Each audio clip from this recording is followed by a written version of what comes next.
Well, a new study has found the dangerous levels of lead in the soil of many residential and community gardens across the city.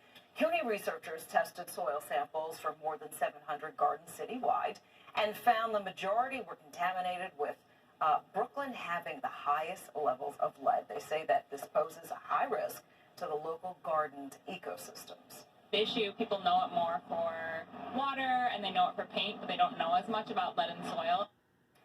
Meantime, the City Health Department says that there are no known cases of lead poisoning from park soil or the water. That's something you want to think of. All right, well, with shrinking seats, endless delays, long security lines, there are plenty of reasons to dread flying. And wait to hear this. The results of a new study may be the worst reason yet. It found that the water on board planes is often so contaminated that they say you shouldn't even use it to wash your hands.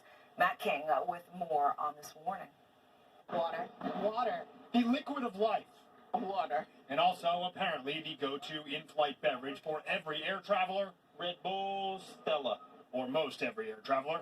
Drinking water in most places in this country only rarely demands we question its cleanliness. I'm not drinking any water that's not in the bottle.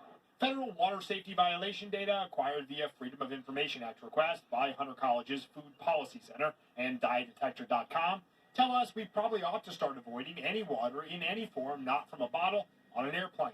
I'm a crew member, so the water on the plane is fine, the hot water is fine, but I wouldn't drink the cold water. I would avoid drinking, tea and coffee, for sure. Hunter College Food Policy Center Director and DietDetector.com editor Dr. Charles Platkin found only 3 of 11 major domestic airlines and only 1 of 12 regional airlines used water for tea and coffee considered safe enough to drink. Never think about it, because I bring my own bottled water on the plane. I don't know what's in it. Maybe contaminated. Don't drink the coffee or the tea, whatever you do. That same advice also applies to the airplane water we don't drink, but may use to wash our hands. I go back to my seat and then use my hand sanitizer, which I keep in my pocket. You want to make sure that you don't wash your hands in the lavatory. For any contamination, Platkin blames likely some combination of the water with which the planes fill up, the tanks and hoses they use to do so, and the EPA's lack of policing of dirty plain water, incidences of which, Dr. Platkin says, the airlines report themselves.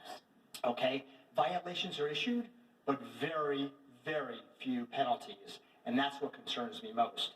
Very few penalties. The EPA, they could do a lot better. Of major carriers, Platkin found Alaska to serve the cleanest water and JetBlue and Spirit to serve the dirtiest. At JFK, I'm Matt King, Fox 5 News. Scary! Yeah, Next time you fly. Mr. Pilot. Not that surprising, though, when the news is broken. You're like, yeah, I could see that for sure. I guess, yeah, exactly. Right, it's not that surprising. All right, so it's amazing how much, I was saying to her at the end of last week, like, we turn in November and we get an entirely different weather pattern. You can just tell it's